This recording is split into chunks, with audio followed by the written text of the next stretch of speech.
le sujet, c'est les communes face à l'austérité. Je suppose que vous le savez tous, puisque vous êtes là. Les deux intervenants, c'est Jean-Claude Anglebert, qui est premier échevin à Forêt. Et comme il nous l'avait déjà dit, il n'est pas en campagne, donc il est libre de dire ce qu'il veut par rapport à la séquence de ce soir. Il va nous parler plutôt des implications de la dynamique globale et des implications dans la dynamique politique, finance et politique. Virginie de Romanet, qui est du collectif ASSI et de CADTM, qui va nous parler de la dette au niveau local et des institutions qui travaillent sur ces questions-là.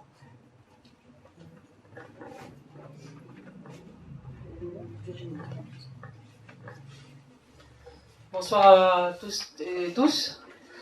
Voilà, je suis membre du CADTM et à ce titre, on a acquis une expérience internationale donc, sur les questions de la dette. On voit bien qu'au sud et au nord, ce sont les mêmes mécanismes. On a commencé à travailler à partir de la crise des dettes de 2009-2010. On a commencé à intégrer la question de la dette au nord, donc en travaillant sur la dette grecque, la dette espagnole, italienne, etc.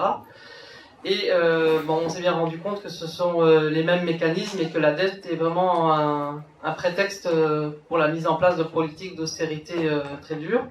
Donc c'est pour ça que c'est fondamental pour nous de s'intéresser à cette question de la dette. Quand on regarde, en fait, il y a un modèle assez général. Quand on regarde au niveau de la dette des États, elles ont généralement les mêmes origines. C'est les cadeaux fiscaux qui ont été faits aux grandes entreprises et aux personnes les plus fortunées. Ensuite, il y a un endettement qui est contracté pour compenser le manque de recettes fiscales, parce qu'en fait, on est plus dans une crise de recettes que des dépenses. Et la question des taux d'intérêt qui donne un effet boule de neige, puisque en fait, par le biais des taux d'intérêt, la dette n'arrête pas de gonfler.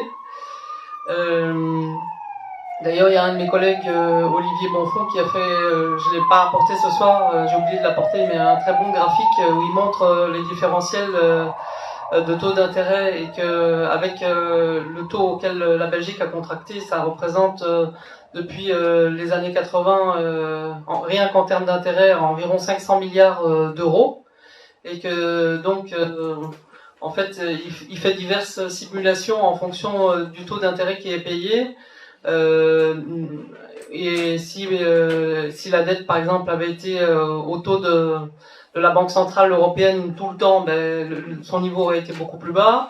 Si elle avait été au taux de l'inflation, son niveau aurait été encore plus bas. Si elle avait été à 1%, son niveau est encore plus bas. Bon, après une simulation à 0%, sur la durée, pour moi, c'est pas forcément réaliste, mais néanmoins à 1%, quand on sait que en fait les banques empruntent pour l'instant à du 0%, les taux sont un peu remontés, mais empruntaient pendant des années à du 0% et reprêtaient à du 5%, donc avec des marges de profit énormes.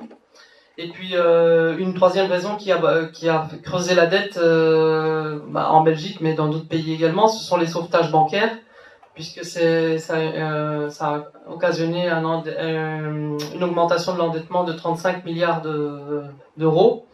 Et donc, ce qui a un impact au fédéral, ça se répercute aussi sur les différents niveaux de pouvoir, régional, communal, communautaire.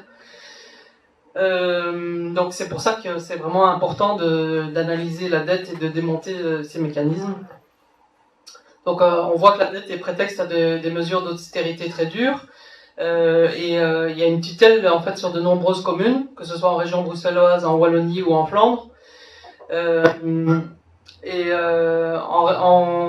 Au niveau des communes bruxelloises, en fait, la région bruxelloise, comme d'autres régions, ont également un principe de discrimination positive, ce qui fait que les communes plus favorisées, plus défavorisées reçoivent plus par habitant que les communes plus favorisées, ce qui est un bon principe dans son origine. Donc c'est un peu sur le modèle de la discrimination positive, comme ça se fait aux États-Unis, l'affirmative action. Mais dans son ampleur, on voit que c'est complètement risible parce que les montants sont dérisoires, même si ça a été revu à la hausse récemment, mais c'est quand même complètement insuffisant. La différence entre une commune, par exemple comme Schaerbeek, extrêmement peuplée, avec une quantité de population défavorisée importante, ou une commune comme Uccle ou Woluwe, la différence n'est que de 56 € par habitant. Donc c'est vraiment pas grand-chose quand on voit les enjeux en termes de besoin d'équipements collectifs, de crèches, d'écoles, d'espaces verts, de logements. Donc c'est vraiment pas du tout à la hauteur des défis. Et donc forcément ça a aussi un impact sur l'endettement. Alors maintenant j'ai envie de vous donner quelques éléments de ce qu'une commune, enfin une municipalité progressiste pourrait faire si elle a une volonté de lutter contre les créanciers, contre le diktat des plans de gestion, etc. Et il y a plusieurs choses qu'elle pourrait mettre en place. Donc organiser un audit communal de la dette en faisant appel à des personnes ressources. Elle peut aussi appeler un front des communes endettées pour avoir plus de poids, pour faire des audits communaux. Ça c'est aussi pour, disons, avoir un impact plus large qu'au niveau d'une seule entité, d'une seule commune, puisque toutes sont confrontées à la même problématique. Dans certains cas, éventuellement suspendre le paiement de certaines dettes qui seraient entachées d'une forte suspicion d'illégitimité. Bon, ça c'est au niveau d'une commune, c'est à prendre avec circonspection, voir si c'est vraiment pertinent de le faire, parce qu'il faut pas que après il vaut mieux d'abord faire l'audit et avoir des éléments très probants pour suspendre, parce que sinon après il y aurait un moratoire et des intérêts plus importants à payer, et l'impact risquerait de se retourner contre la commune. Donc c'est à voir au cas par cas.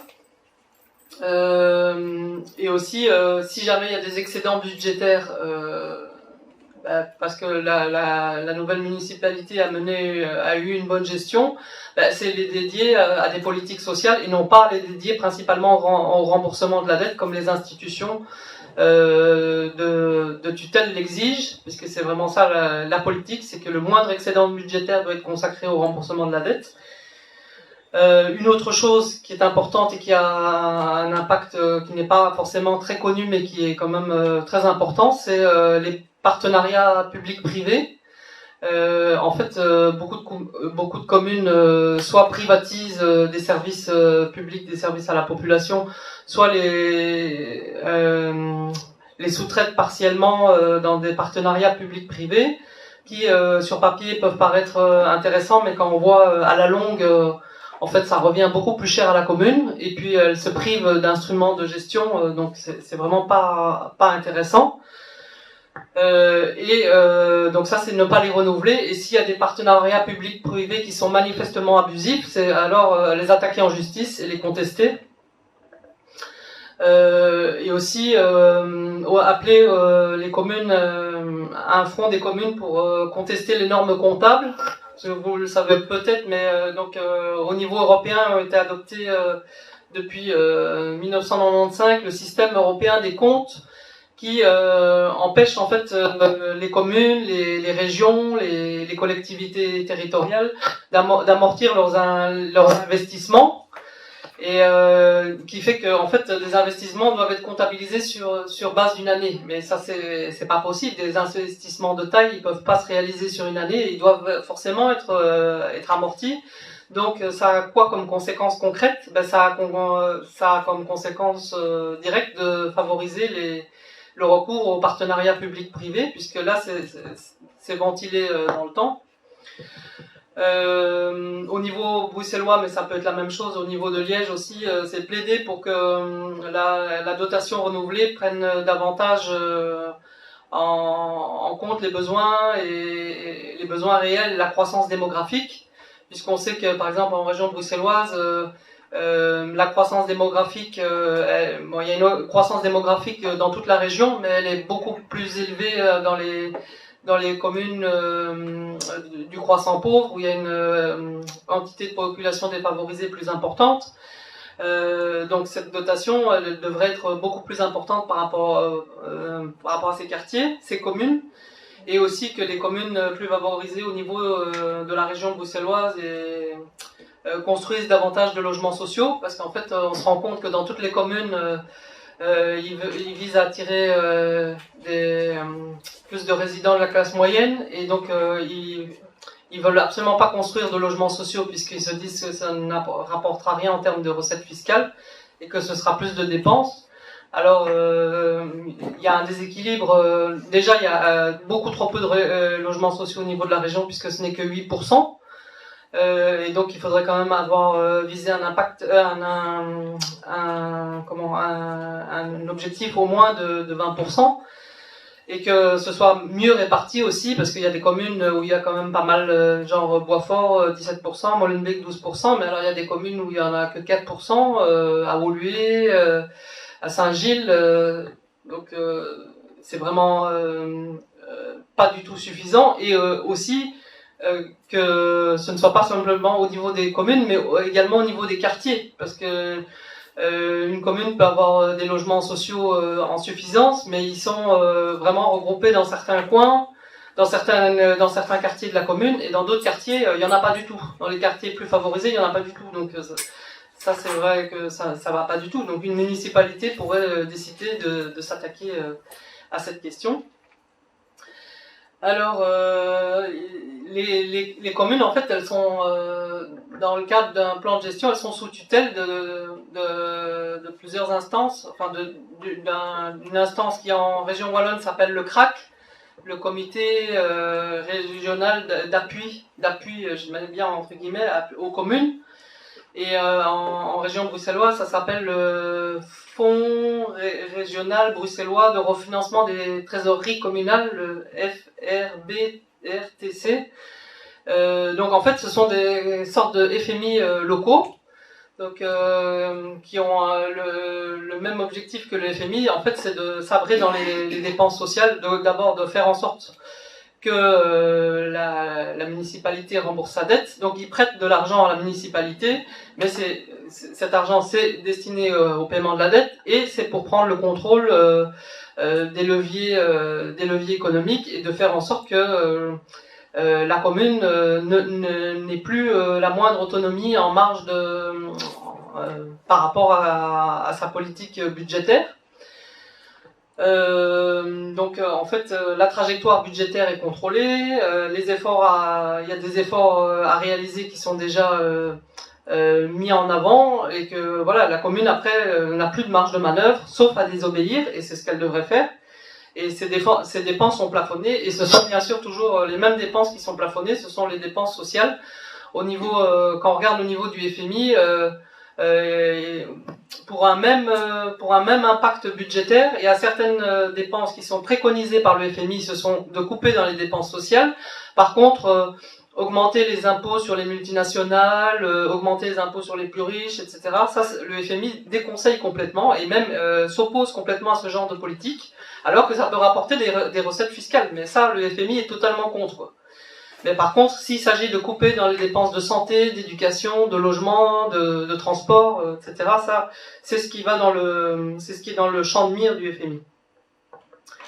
Alors, je peux vous donner un exemple concret de l'impact de ces instances. C'est un impact par exemple sur le CPS. Vous savez que le CPS a recours à du personnel en article 60, c'est-à-dire des contrats précaires.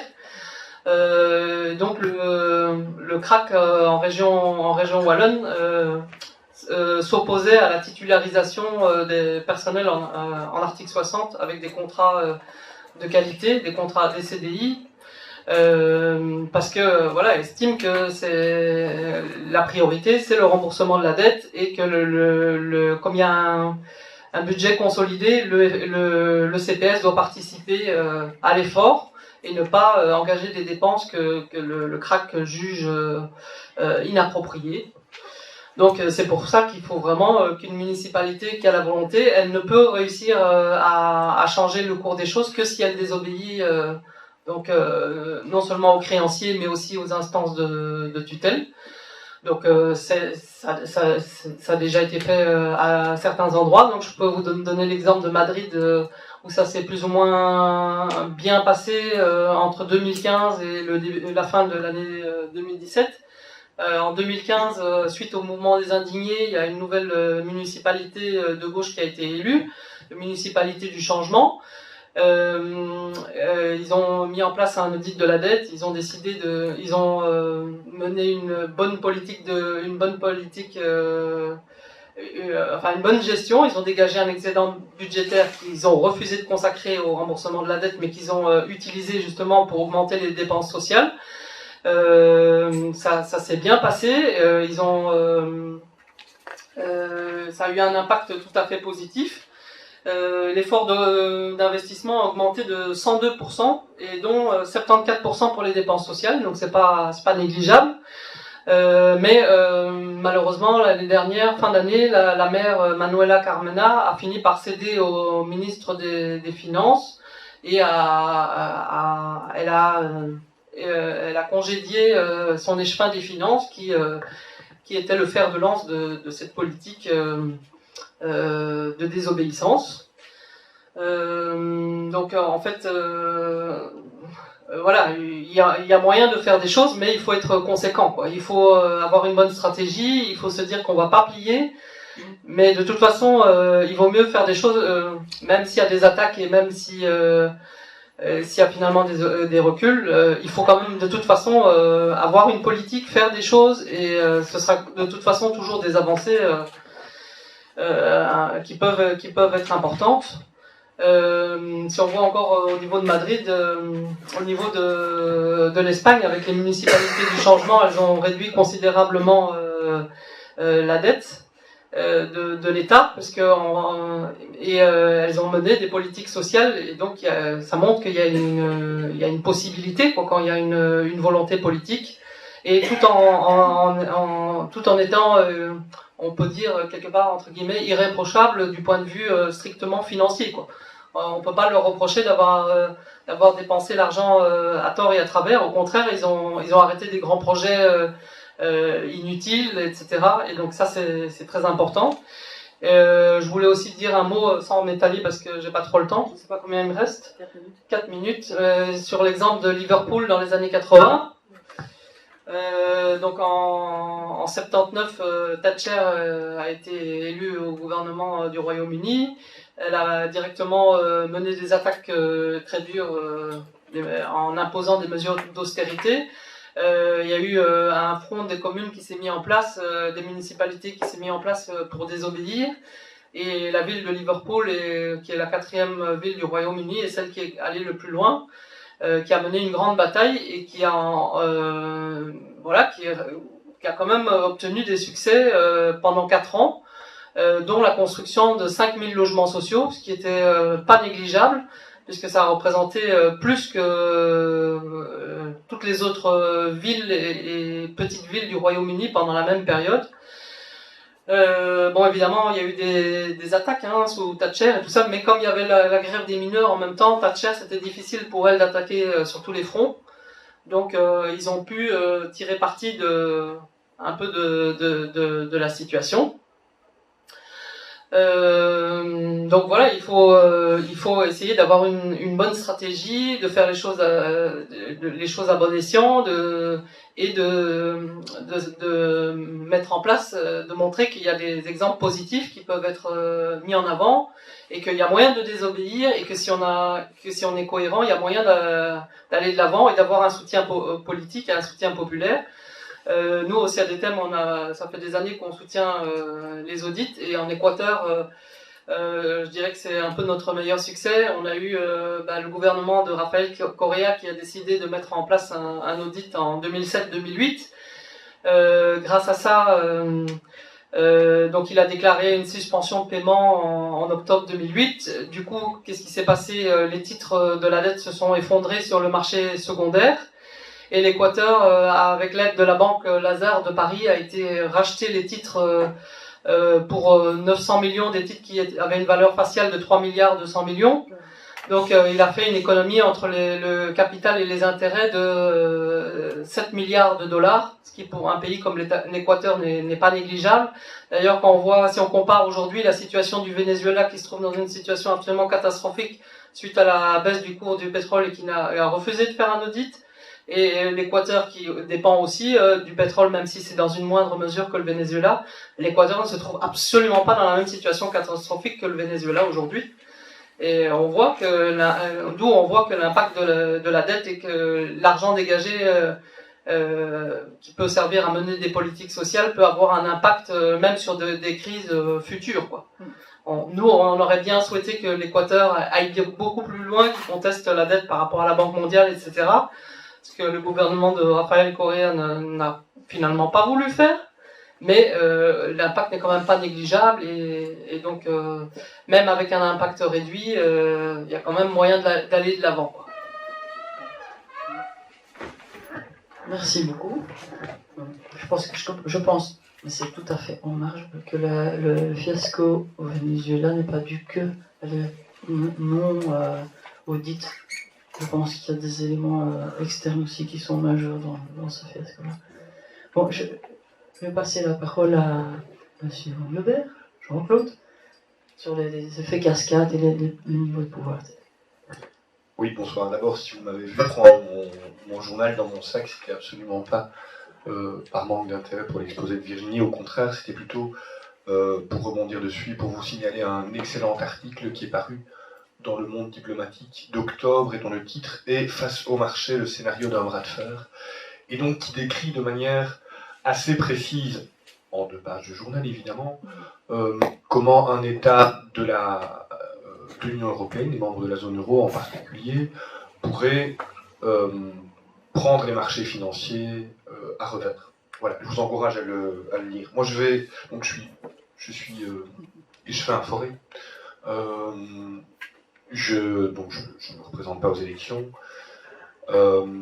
Et donc je ne suis pas en campagne en particulier. Et je vais simplement vous livrer quelques éléments d'expérience en tant qu'échevin.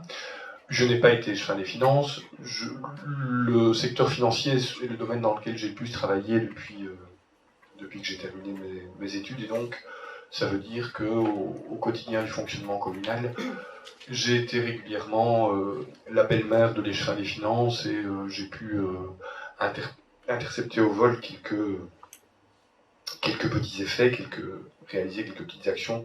Peut-être qu'on aura l'occasion d'en parler ou pas, enfin peu importe. Mais donc c'est pour vous dire à quel titre je parle. Je vais parler de 3 choses. La première, c'est la manière dont des contraintes s'imposent des niveaux d'autorité supérieure.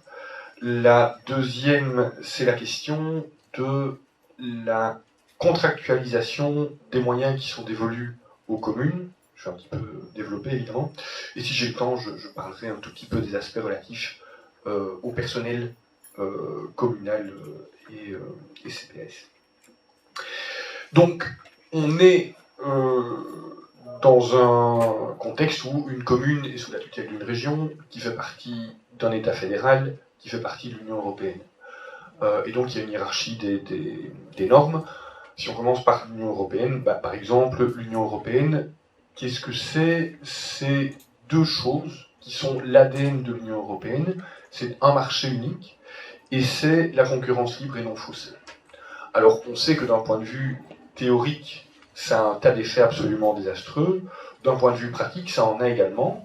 Ça veut dire que un pouvoir public, quel qu'il soit, et en particulier un pouvoir local ou provincial ou même régional, n'a pas la possibilité ou a des marges de manœuvre extrêmement réduites pour utiliser son budget et utiliser ses dépenses propres pour orienter une politique. Par exemple, pour développer, je sais pas, une filière de construction de matériel d'énergie renouvelable ou des choses de ce style-là. Donc il y a toute une législation en vigueur au niveau des marchés publics et qui empêche cela parce que l'action politique sur le champ économique est par définition une opposition au principe de concurrence libre et non faussée. Si on dit je suis un pouvoir public et je veux orienter l'économie, par construction, ce qu'on fait, c'est s'opposer à ce que le marché ferait si on le laissait faire.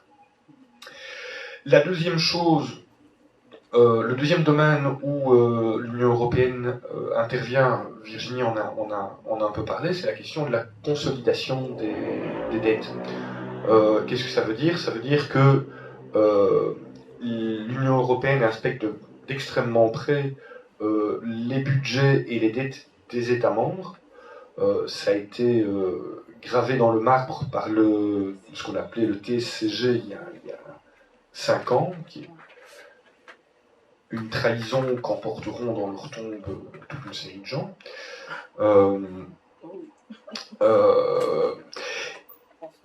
Mais ce TSCG s'applique aux États membres qui doivent consolider les entités qui en dépendent, les régions et les communautés dans le cas de la Belgique, et les régions elles-mêmes, qui sont les autorités de tutelle des communes, doivent faire la même chose avec les communes. Ce qui veut dire qu'il y a un effet d'écrasement, si vous voulez, par rapport à la manière dont les budgets locaux sont établis. Alors je vais me permettre, comme dernier point concernant l'Union européenne, un tout petit point de technique. Dans une commune, il y a 2 budgets. Il y a ce qu'on appelle le budget ordinaire. Disons que le budget ordinaire, c'est ordinaire, c'est-à-dire que c'est un budget comme vous pouvez l'imaginer dans n'importe quelle entreprise, association, c'est ce qui est dépensé sur une année. C'est le personnel, c'est les réparations, c'est les dépenses courantes, un bic, du papier pour l'imprimante, que sais-je. Et puis il y a ce qu'on appelle un budget extraordinaire. Le budget extraordinaire, c'est le budget qui reprend tous les investissements. Ça veut dire que si une commune décide de réaliser une école, ça coûte environ 10 millions d'euros, une école moyenne, une école de taille moyenne, je veux dire, ça ne vient pas, c'est pas 10 millions d'euros qu'elle va devoir sortir sur son budget de l'année. C'est quelque chose qu'elle va inscrire à son budget extraordinaire. Et le lien entre le budget extraordinaire, donc tous ces investissements qui sont des dépenses qui sont ventilées sur le long terme, le lien entre les deux, ce sont des amortissements qui sont établis de manière légale. Je pense qu'une école, ça s'amortit en 30 ans, donc ça veut dire que si on a 10 millions d'euros de budget, eh bien on va inscrire pendant 30 ans au budget ordinaire un versement fictif, si vous voulez, de l'ordinaire vers l'extraordinaire de 1/30 du montant de l'investissement, plus les intérêts naturellement, dont Virginie a parlé. Ce budget extraordinaire, c'est un outil assez extraordinaire, ça permet de faire des choses, mais voilà, ça ne durera plus aussi longtemps que ça a vécu, donc ça veut dire qu'à l'avenir, je ne peux pas dire exactement quand, les communes n'auront plus cette possibilité et donc vont devoir imputer directement leurs investissements. Donc ça va être comptabilisé comme une dette immédiatement. Et donc, une commune qui dit « je suis dans une merde épouvantable parce que je n'ai pas assez de place pour les gosses dans les écoles, je n'ai pas assez de place dans les crèches », quel est l'outil qui lui reste? Quel est l'outil naturel pour développer ça? C'est un partenariat public-privé. Et donc ça veut dire que il y a une forme de mise sous contrainte et d'habituation des mandataires locaux à se dire, ok, moi, ce que je vois, c'est que j'ai des listes d'attente, ce que je vois, c'est que j'ai autant d'enfants et que j'ai un taux de couverture, j'ai des crèches pour 24% des enfants en âge d'aller dans les crèches, et donc c'est pas assez, et donc je vais essayer de trouver d'autres dispositifs. J'ai pas connaissance, mais je ne connais pas tout, de partenariats public-privé pour les crèches en région bruxelloise, mais ce sont des choses qui nous pendent au nez. Deuxième niveau dans cette cascade, le niveau fédéral. Alors, la première chose qu'il faut dire, c'est que je ne suis pas juriste et je ne suis pas un spécialiste, je ne peux pas faire du droit comparé, du droit administratif comparé entre les différents pays, mais le cadre institutionnel belge a ceci de particulier qu'il est d'une rigidité, d'une férocité absolue par rapport à ce qui se fait dans d'autres pays. Je connais relativement bien la France, j'ai déjà eu des bons contacts avec des maires dans des communes françaises. En Belgique, les institutions et le fonctionnement hiérarchique des institutions, c'est un peu le bagne, quoi. Donc c'est quasiment impossible. Je vais expliquer, je peux donner des exemples qui expliquent pourquoi il est extrêmement difficile de bouger, beaucoup plus difficile en tout cas en Belgique qu'en France ou en Espagne, où il y a eu cet exemple de cette mairie totalement alternative depuis 1977 qui s'est approprié des terres. J'ai oublié le nom, enfin, bref. Donc il y a ce cadre institutionnel, et alors il y a des choses qui sont très concrètes. Je veux dire, quand le gouvernement fédéral décide de transférer toute une série de gens du chômage vers le CPS c'est quelque chose, une entité autonome par rapport à la commune. Qui est-ce qui équilibre le budget du CPS? C'est la commune, d'accord? Par le biais d'une dotation communale. Quand l'État fédéral prend des dispositions par rapport au fonctionnement des zones de police, c'est la même chose, répartie sur plusieurs communes, mais le principe est exactement le même, ce qui veut dire qu'il y a toute une série de domaines dans lesquels les communes ont des marges de manœuvre extrêmement réduites par rapport à l'affectation de toute une série de dépenses. Pour vous donner un ordre de grandeur, le budget de la commune de Forêt, c'est environ 100 millions d'euros par an, 50 millions pour le personnel, 17 pour le CPS et 15, je crois, pour la zone de police, un truc comme ça. Donc ça vous donne des idées de grande masse. Et donc quand il y a quelqu'un qui remue un cil qui a des implications au niveau des CPS ou au niveau des zones de police, je vous laisse deviner qui s'arrache les cheveux pour établir le budget. Les communes ont des recettes propres. La dotation de ce qu'on appelait dans le temps le fonds des communes, Virginie en a parlé, ils ont des recettes propres également par des impôts additionnels. Donc il y a un impôt sur l'impôt communal sur l'impôt des personnes physiques, il y a un impôt communal sur l'impôt sur le foncier. Ce qui veut dire que quand vous avez un tax shift, quand vous avez des mesures qui modifient l'impôt des personnes physiques, comme la commune applique un impôt sur l'impôt, ça a un impact immédiat sur les finances communales. Et l'État fédéral va vous dire, ça n'est pas grave, hein, on vous autorise à augmenter les additionnels à l'impôt des personnes physiques si vous en avez besoin. Sauf que, évidemment, en modifiant l'impôt des personnes physiques, ce qu'on modifie, c'est généralement on réduit les impôts de manière beaucoup plus importante sur les gros revenus. Donc ça veut dire que la manière dont l'assiette se répartit est différente, et la commune, le seul outil légal dont elle dispose à ce niveau-là, c'est un pourcentage. Il veut dire que c'est quelque chose qui reproduit les mêmes inégalités. Donc ce sont des domaines dans lesquels on n'a absolument aucune marge de manœuvre. Il y a des exemptions, quand vous avez la chance d'avoir des hauts revenus et des fonctionnaires européens sur le territoire de votre commune, ce sont des gens qui utilisent les voiries, qui utilisent tous les équipements et qui payent un impôt extrêmement réduit, et donc ça c'est quelque chose qui vous échappe également. Et alors dernier point par rapport au fédéral, les questions relatives à l'impôt foncier et au cadastre, il y a eu un scandale qui a un peu défrayé la chronique en 2013 à Forêt, qui est que l'usine Audi a, entre guillemets, diminué sa base taxable de 2 millions d'euros. On a donné mille et une explications par rapport à ça. En fait, ce qui s'est passé, c'est que Audi a utilisé un mécanisme tout à fait habituel, je ne pourrais même pas vous dire de quand il date, en tout cas c'est un mécanisme récent, qui permet de modifier la manière dont l'impôt foncier est calculé. C'est-à-dire que si vous avez une usine avec son équipement, elle a un impôt foncier qui est calculé sur base de ce que rapporte le bâtiment, pas grand-chose, et l'équipement. Si vous avez un bâtiment avec un équipement qui appartient à quelqu'un d'autre, l'impôt foncier n'est calculé que sur le bâtiment. Et donc ce que font toutes les sociétés depuis extrêmement longtemps, c'est qu'elles créent une société de leasing à qui elles vendent, qui achètent le matériel et elles paient un loyer à la société de leasing, et donc ça fait tomber l'impôt foncier. Je ne vais pas aller plus loin par rapport aux questions d'impôt foncier, il y a aussi d'autres détails où les communes sont totalement précarisées par rapport à leur possibilité à lever des recettes. Dernier niveau, le niveau régional, qui est le niveau de tutelle directe. Donc la région vérifie tous les budgets, les soumet à son approbation.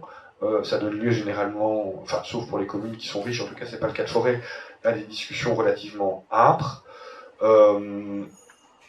Et ça donne lieu à des exercices de tutelle qui sont relativement violents. Lorsque on a constitué la majorité, un autre échevin, qui n'est pas plus échevin des finances que moi, mais qui est aussi intéressé au fait d'acquérir des recettes et d'aller chercher l'argent là où il est, et moi, on avait travaillé sur le fait de moduler les taxes sur les entreprises, donc sur les voiries utilisées par les entreprises en fonction de leur charroi, et sur les bureaux. Et donc, pour l'instant, ce sont des taxes linéaires, donc vous avez 1 mètre carré, ben 1 mètre carré égale autant d'euros, et donc ce qu'on avait fait, c'est qu'on avait fait une taxation progressive, et donc on arrivait à des taux relativement sévères sur les grandes entreprises, de façon, grosso modo, à retrouver les 2 millions qui nous manquaient. Et la région a dit, il n'en est pas question, votre taxe qui menaçait, grosso modo, enfin qui menaçait, entendons-nous, Audi et Unilever, les deux plus grosses entreprises implantées sur la commune, vous menacez l'économie et l'emploi, et donc il n'est pas question de faire ça. Et donc ça veut dire qu'on est rentré dans une discussion avec la région, on a obtenu des fonds compensatoires, je pense que ça a joué un rôle dans le fait que notre enveloppe dans la dotation communale a augmenté, mais il n'en reste pas moins que c'est injuste, c'est-à-dire que c'est quelque chose qui vient de la région et donc qui est réparti sur les finances régionales et donc qui ne vient pas des poches de ces deux immenses entreprises. Deuxième point, je ne sais pas combien de temps j'en suis, d'accord, la question de la contractualisation des moyens dévolus. Quel est le principe? On reçoit donc des moyens des autorités supérieures, régionales essentiellement, fédérales un petit peu, et ces deux niveaux de pouvoir nous disent nous sommes très intéressés à certaines politiques que vous développez. Les politiques dites de prévention, qui dépendent du ministre de l'Intérieur, les politiques de cohésion sociale, les politiques de revitalisation des quartiers. Et franchement, c'est très bien. On dit c'est très bien, je ne suis pas prévention, il y a beaucoup à dire. Mais sur le principe, le fait de dire il y a des quartiers qui sont en manque de besoins pour leur redéploiement, pas mal. Le fait de dire il faut apporter un soutien au tissu associatif dans le fait de construire une cohésion sociale, c'est bien aussi. Sauf que là, ce qui se passe, la manière dont c'est structuré, c'est sous forme de cahier des charges. C'est-à-dire que ces cahiers des charges, ils sont intégralement définis par les niveaux de pouvoir supérieurs. Donc, ministère de l'Intérieur dans le cas de la prévention, et avec des trucs, vous imaginez bien qu'avec le ministre de l'Intérieur qu'on se paye pour l'instant, les cahiers des charges ne sont pas nécessairement spécialement rigolos. Comment est-ce qu'ils appellent ça politique de radicalisation, etc. Ce qui est cohésion sociale, ce sont des critères qui dépendent de la COF, je pense, je peux me tromper. Les politiques de revitalisation des quartiers, donc contrat de quartier et contrat de rénovation urbaine, ce sont des politiques qui dépendent de la région bruxelloise. Et donc, ce sont on est assez champion, on a été assez bon pour aller chercher des moyens et franchement faire une action dont je suis assez fier. Il n'en reste pas moins que c'est une forme de prolétarisation et de retrait de la possibilité de déployer la politique qu'on voudrait. C'est-à-dire que si on avait eu les 15 millions que représente sur 4 ans un contrat de quartier, si on avait eu la possibilité d'en disposer à notre guise, en disant il y a une partie en investissement, il y a une partie en fonctionnement, je pense qu'on aurait fait des choses différentes. Alors peut-être que ça aurait été moins bien. En tout cas, si on avait voulu on est en majorité PS Écolo Défi, donc c'est pas véritablement des gens qui connaissent tous l'international par cœur, mais en imaginant une majorité de gauche radicale, elle ne pourrait pas utiliser ces fonds qui viennent des autorités supérieures à sa guise. Je termine sur les aspects relatifs au personnel. Alors le premier et le plus important, c'est le recours aux sous-statuts.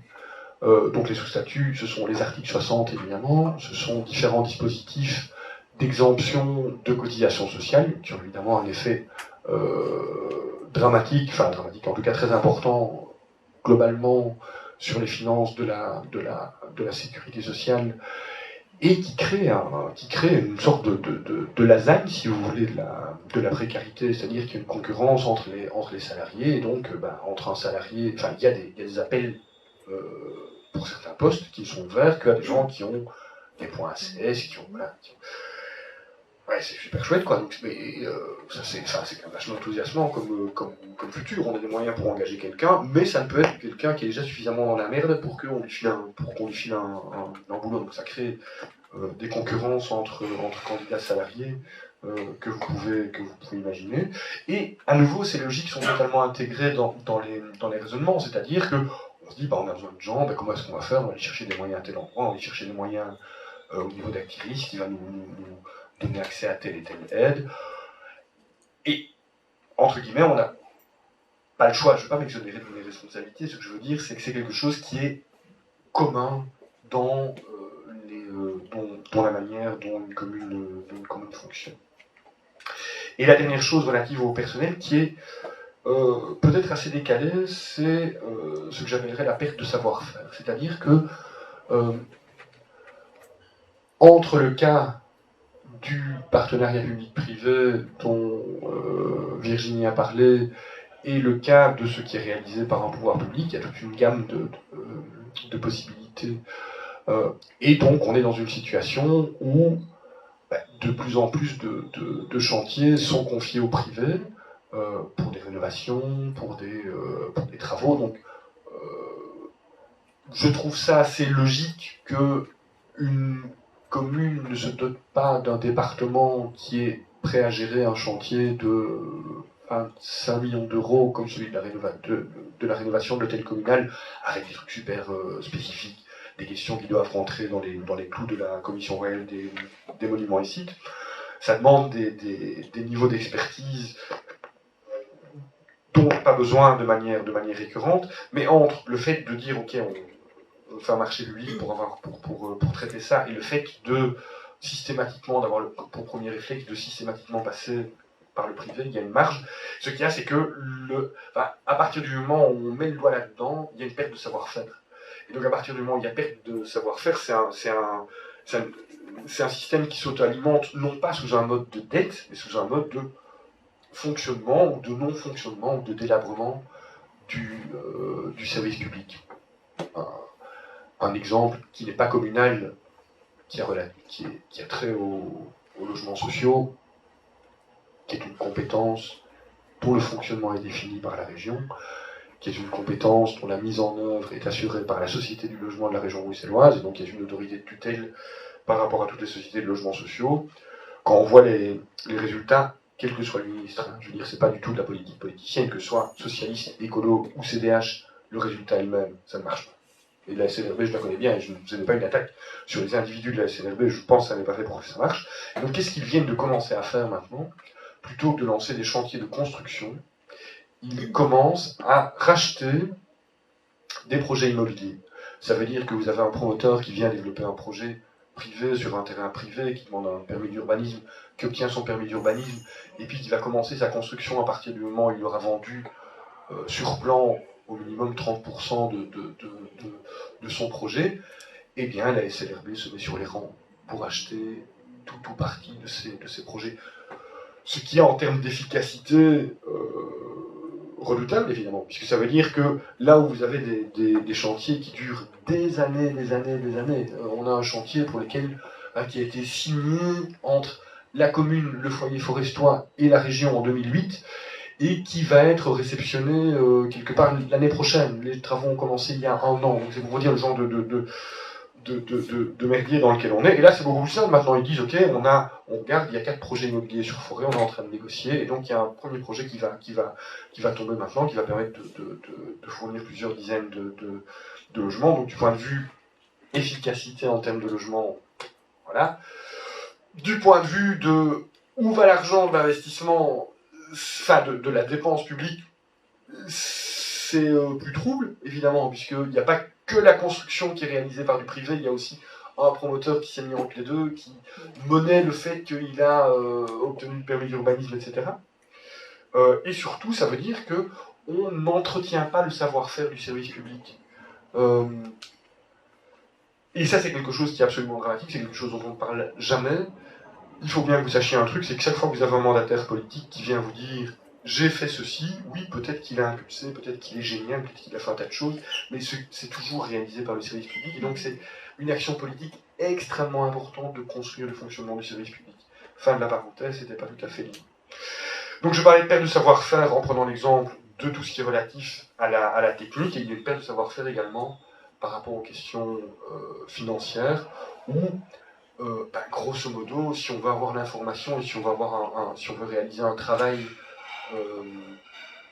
sur les aspects financiers d'une commune, il y a un tel écart entre la sophistication de la manière dont les choses se passent et la manière dont le service public est construit que si vous voulez le faire, grosso modo, vous devez le faire vous-même. Voilà. Merci beaucoup.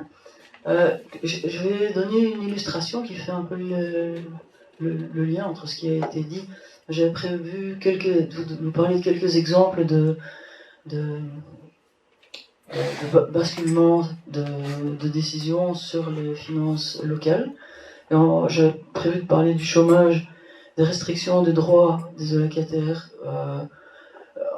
donc restrictions qui ont amené vers un basculement des chômeurs vers le CPAS après exclusion. On est passé en 5 ans à une diminution de 27%, enfin 27% de chômeurs qui ont été basculés vers le CPAS. Le CPAS a une augmentation de 27% de ses bénéficiaires. C'est pas le même montant absolu du tout. On est à 180 000 de gens qui sont exclus, qui sortent du chômage. On est à 33 000, je crois,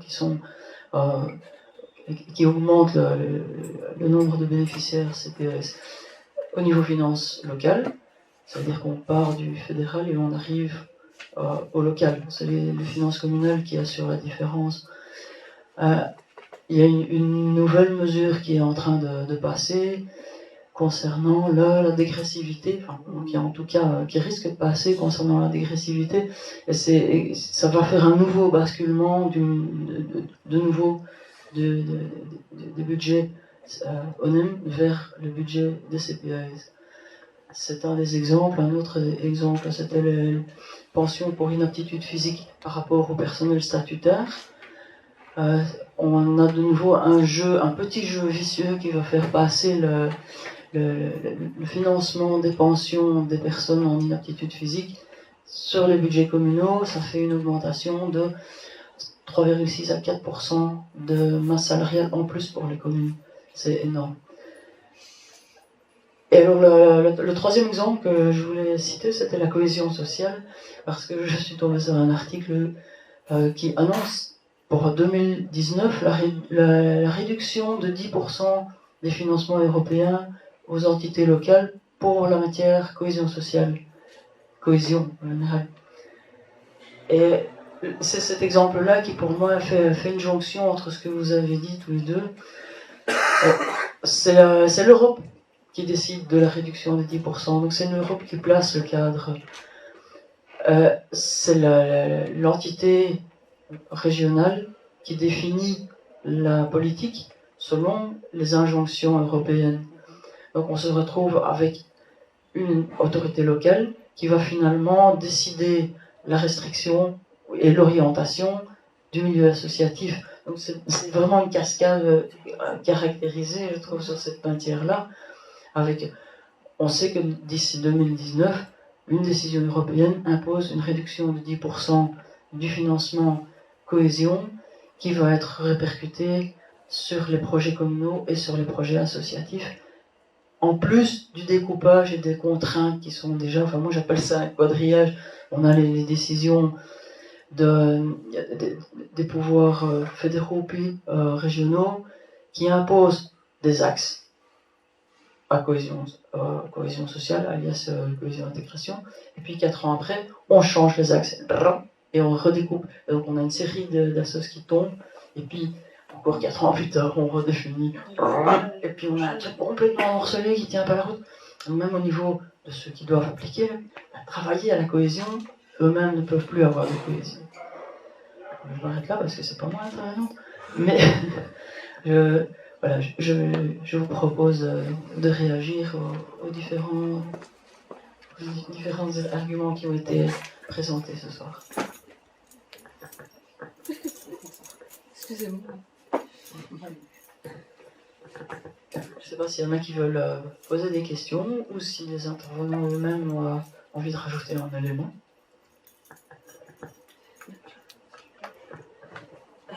Deux questions, mais je suis désolée, comme je suis arrivée en retard, j'ai entendu vous appeler des questions, je suis désolée d'être arrivée en retard. Il y a une question que je me pose par rapport à un audit citoyen.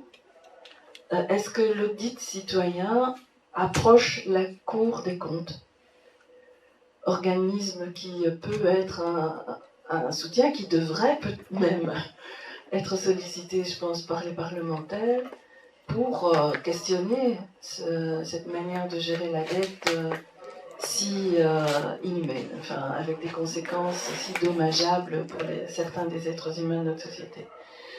Et par rapport à cette Union européenne multiniveau dont vous avez parlé tous les trois, moi la question que je me pose, parce que je suis perplexe en allant à des réunions où il y a des représentants d'administration ou de cabinet, que ce soit de la région, de la Wallonie, c'est la connaissance ou peut-être les difficultés que peuvent rencontrer des travailleurs à ce niveau-là pour introduire des demandes dans les fonds structurels européens. Est-ce qu'il n'y a pas des savoirs là, des formations à donner? Parce que quand... nous, d'abord, moi je devrais aussi être accompagnée pour le faire. Hein. mais parfois, je me dis, mais tous les citoyens européens donnent des thunes. Ces thunes sont là-haut, quoi. Enfin, je dis là-haut parce que je vois le camembert, là, et ces buildings. Et donc, on devrait pouvoir les récupérer, ces thunes. La redistribution devrait pouvoir se faire. Et comment est-ce que les gens sont formés pour aller les chercher?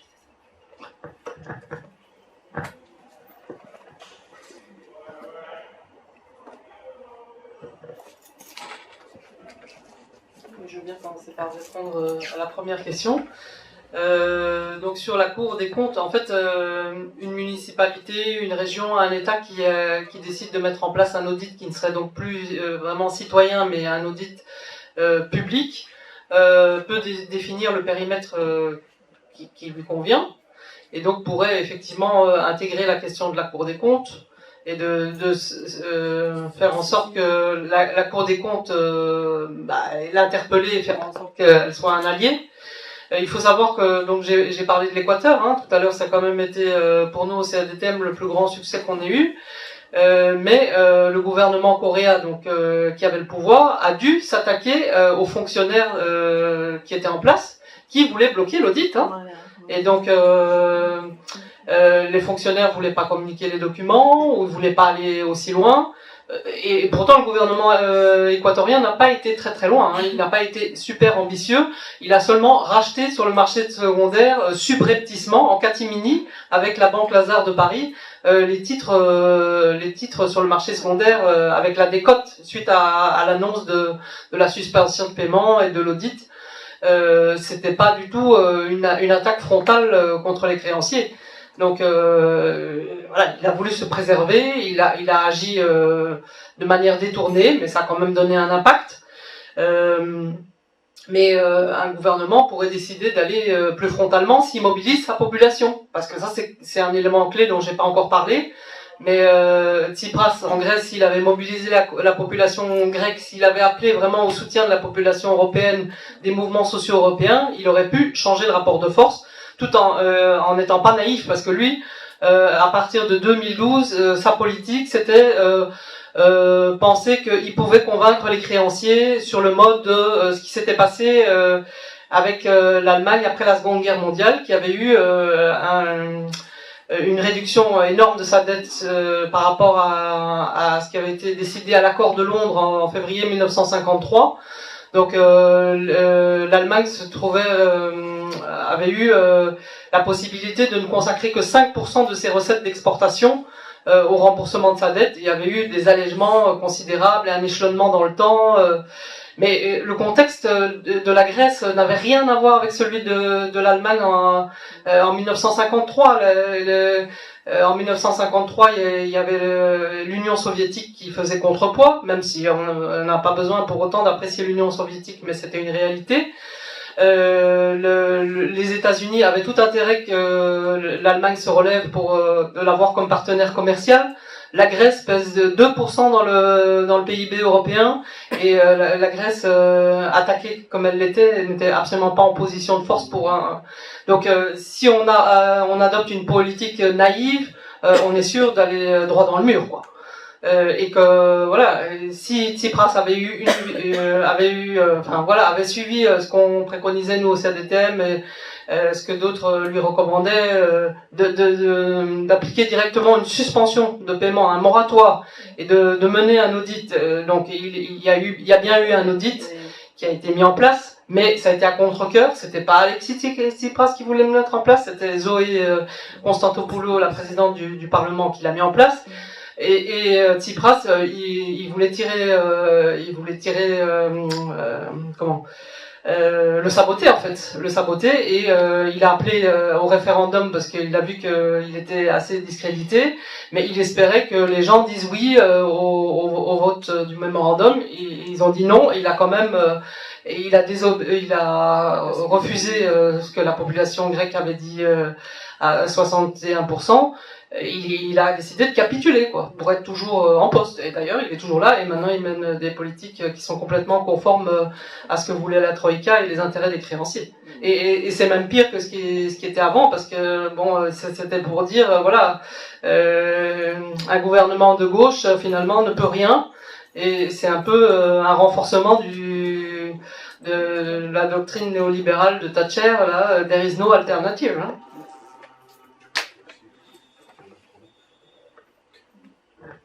J'ai pas d'expérience sur la question des fonds structurels européens, j'en ai un peu sur d'autres, les fonds FEDER.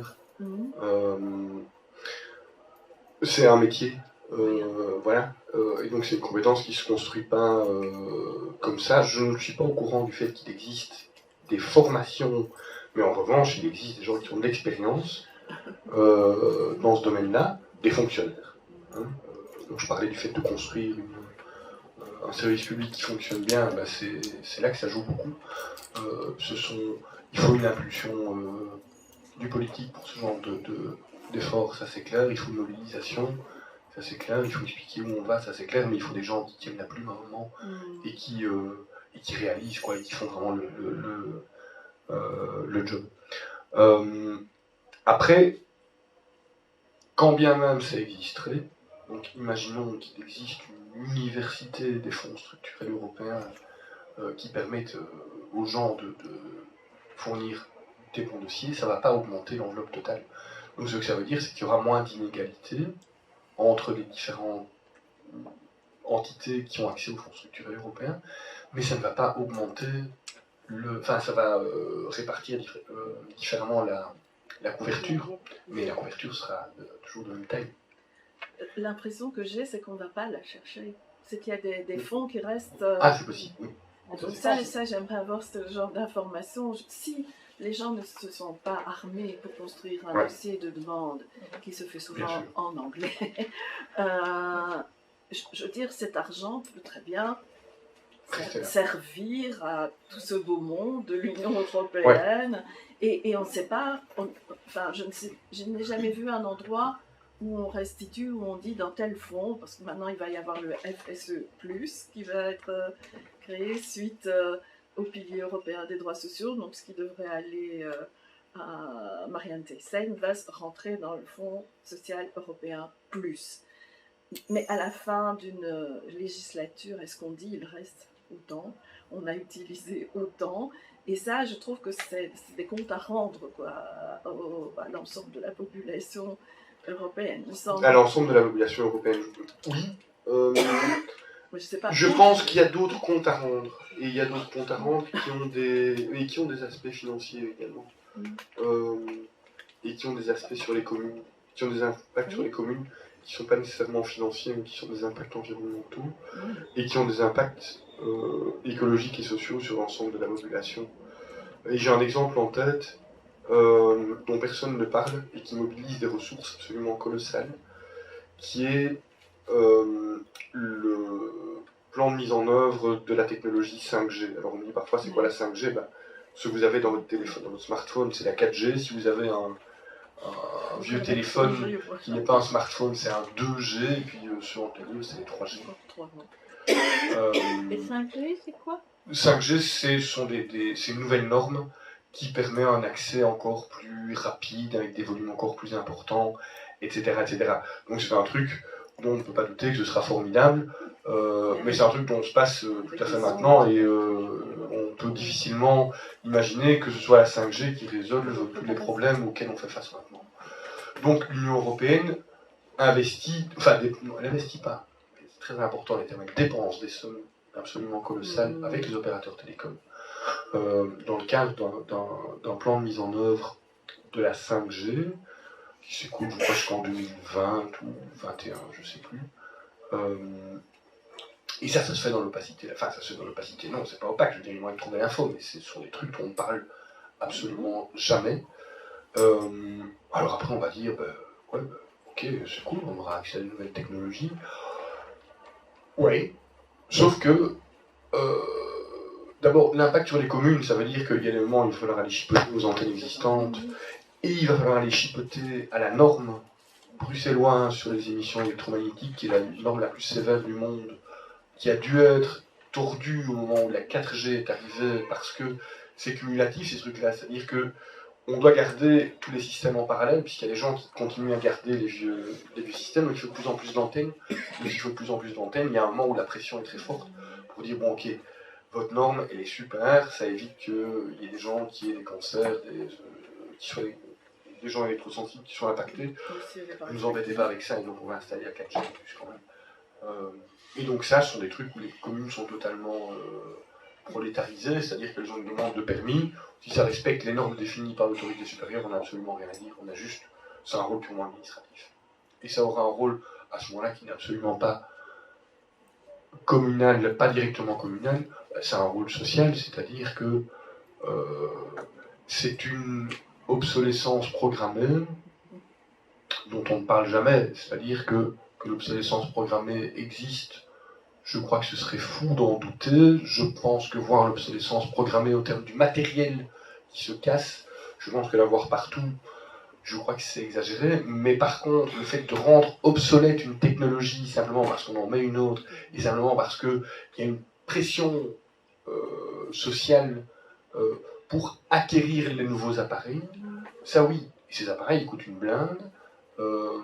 Et la demande ne tarit jamais. Je veux dire, je suis passé près de l'Apple Store, le plus gros de Bruxelles, de l'avenue de la Toison d'Or. Il n'y a pas spécialement de nouveaux produits, il y a toujours une file, et c'est pour des équipements qui coûtent extrêmement cher. Donc ces gens, on les retrouve dans des services de surendettement, et on retrouve l'impact de ce qui est acheté dans des décharges dans les pays du tiers-monde, avec tout l'impact écologique que ça a. Et donc par rapport à ça, ça sont des actions que j'aimerais bien entreprendre à partir du moment où j'aurai du temps, c'est-à-dire essayer de réaliser des mobilisations par rapport à ce genre de questions qui ne sont pas liées, donc elles ne sont pas liées, elles ne sont pas aussi fondamentales que celles dont tu parles, mais je pense qu'elles sont quand même symboliquement, enfin pratiquement et symboliquement très importantes par rapport au monde de la société de consommation dans lequel on vit. Je peux dire à ce sujet-là ce qu'il vient de dire. Parce que en France, bon, je suis vraiment pas douée dans les 5G, 6G, enfin 2G et tout ça, mais en France, ils ont introduit obligatoirement l'installation de Linky, qui est un truc... comment ? Les compteurs communicants. Oui, c'est ça. Et là, qui sont très puissants, et j'ai un ami par exemple qui est électrosensible et qui ne sait plus à quel sens jouer pour fuir ce genre de truc. Et je sais qu'il y a des villages qui se sont mobilisés fermement pour interdire l'installation de Linky dans leur village, quoi. Alors que c'est une décision qui a été apparemment nationalement imposé. Donc, qu'est-ce qu'il en est de ça en Belgique pour ce type... Ça a été voté dans les 2 parlements régionaux. Pardon? Ça a été voté dans les 2 parlements régionaux. On installera des compteurs, pas intelligents mais connectés, progressivement. Et on sera obligé de... C'est obligatoire et on ne peut pas interdire l'entrée de sa maison à quelqu'un qui vient l'installer, du moins en Wallonie. À Bruxelles, ils sont moins sévères. C'est dingue ça. Alors que c'est prouvé qu'il y a vraiment des émissions qui sont très nocives à la... Et les intérêts à la derrière à santé, installer ces machines. Ça compter le contrôle aussi. Le contrôle sur la On consommation. saura ce que vous consommez minute par minute dans votre... C'est une espèce de convention et donner des conseils pour s'y opposer. Je ne sais pas si c'est possible actuellement. Il y a des pétitions et des résistances qui se mettent en place. Je crois qu'il va y avoir une belle mobilisation contre ça. Si on s'y prend à temps, il y a c'est le réseau fin du nucléaire qui mobilise aussi là autour. C'est des gens qui luttent contre les technologies un peu folles. Et celle-là en est une d'un côté d'autre. Je veux dire quelque chose par rapport à ce que tu as dit, si on s'y prend un temps. Parce que la pétition, ça fait longtemps qu'elle tourne. Mais la décision est prise, Je voulais ajouter quelque chose. mais les sociétés de distribution, Sibelgaz à Bruxelles par exemple, Sibelga, sont pas très chauds, parce que ça va coûter très cher, et donc ça va être répercuté sur le prix de l'électricité, et donc ils traînent un peu les pieds, et donc il y a peut-être moyen de freiner la chose, et il y a un recours à la Cour de cassation pour des vices juridiques de la décision. Donc, mais je voulais poser une question beaucoup plus en lien avec le sujet du jour. Par rapport aux décisions prises d'en haut et venant d'en haut qui impactent très lourdement et négativement les budgets communaux, Jean-Claude, tu n'as pas parlé de la main morte. La main morte, je ne connais pas l'étymologie du mot, mais donc c'est le fait que tous les bâtiments qui hébergent des administrations, qu'elles soient régionales, communautaires, fédérales, européennes ou internationales, ne sont pas soumises au précompte immobilier. Alors ça varie très fort d'une commune à l'autre. Forêt n'est peut-être pas la plus visée, mais à Bruxelles-Ville et Ixelles, où il y a des tas d'administrations de haut niveau et des ambassades, ça fait des pertes de rentrées absolument incroyables. Dans les années, fin des années 80, début des années 90, il y avait une mobilisation des acteurs publics bruxellois pour dire au fédéral, oui, essayez de nous compenser ça, parce que nous, évidemment, on n'y arrive plus avec tous ces bâtiments qui ne sont pas imposés. Petit exemple, la commune de Watermal-Boisfort n'a pas beaucoup de gros bâtiments administratifs, mais il y a quand même le bâtiment AXA qui est en bord de forêt de soigne, et il allait être acheté par l'ambassade, les États-Unis, pour faire son ambassade. Et donc plus de taxation. La commune de Watermal-Boisfort, intelligente et précautionneuse, a mis l'argent de côté, sachant qu'à partir de 2019, il n'aurait plus de rentrée de près d'1 million par an pour ce gros bâtiment, ce qui était lourd pour la commune de Watermal-Boisfort. Fort heureusement, les États-Unis voulaient quasiment détruire le bâtiment et le permis d'urbanisme n'a pas été adopté. Et donc maintenant, la commune de Watermal a une petite réserve de quelques millions qui ne seront pas nécessaires puisque le bâtiment restera soumis à l'impôt du précompte immobilier. Et donc c'est pour montrer que c'est vraiment très lourd sur une commune, la main morte, qui pour des communes comme Bruxelles-Ville ou Ixelles, où il y a des tas d'administrations et d'ambassades, ça s'obère leur budget de manière incroyable. Bruxelles-Ville est un peu compensée parce qu'elle est la capitale, mais Ixelles pas du tout, et donc sur cette commune, c'est très difficile. J'en ai parlé. J'en ai parlé avant le débat, quand on discutait. Je n'ai pas noté dans les points, je voulais pas. Donc, si on regarde une carte de forêt, qu'est-ce qu'on voit ? On voit qu'il y a des beaux parcs qui forcément ne sont pas soumis au précompte immobilier, c'est un bien fait. On voit qu'il y a des voies de chemin de fer qui sont des propriétés exonérées de précompte immobilier.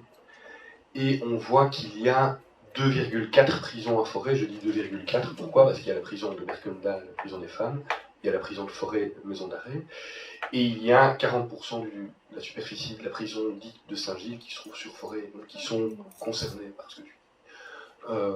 Et donc ça fait des pertes de recettes, et par rapport à ce dont Virginie parlait, c'est-à-dire la dotation du Fonds des communes, ça a également un impact parce que ces dotations sont calculées sur base de statistiques moyennes. Et donc Forêt est la commune la plus moyenne de Bruxelles pour tout. Vous prenez n'importe quelle statistique, il y en a toujours 9 qui sont plus hauts et 9 qui sont plus bas. Et donc les statistiques de densité de population, de pauvreté, etc., font que jusqu'à cette année, nous étions donc considérés comme une commune qui n'avait pas droit à grand-chose de la part de la dotation régionale. Et quand on regarde dans le détail, effectivement, il n'y a personne, donc il n'y a ni précompte immobilier qui est perçu, ni personne qui habite sur les voies de chemin de fer.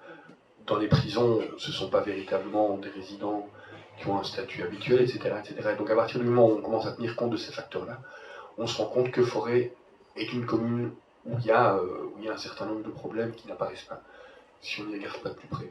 Mais ce sont des choses qui ne vont pas d'elles-mêmes, ce sont des choses pour lesquelles il a fallu se battre pendant assez longtemps. Et surtout pointer le problème, quoi. Il faudrait peut-être reprendre une mobilisation de réclamer à l'Europe et au fédéral des compensations pour les communes qui sont principalement affectées. Hein.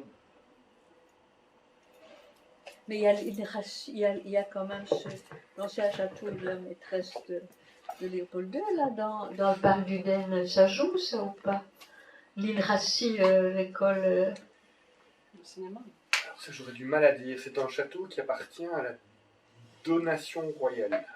C'était le château de la maîtresse de Léopold II. Et je ne sais pas maintenant à qui... Mais il y a l'école, l'île Rassi, là-dedans. C'était un château qui a été construit par M. Duden, qu'il a légué à sa femme. Alors je ne sais pas si sa femme était la maîtresse de Léopold II. C'est possible. Et ce ne serait pas la seule, de toute façon. Mais peu importe, il y a quelque chose dans le parc de Forêt. Et il y a Oui, tout à fait.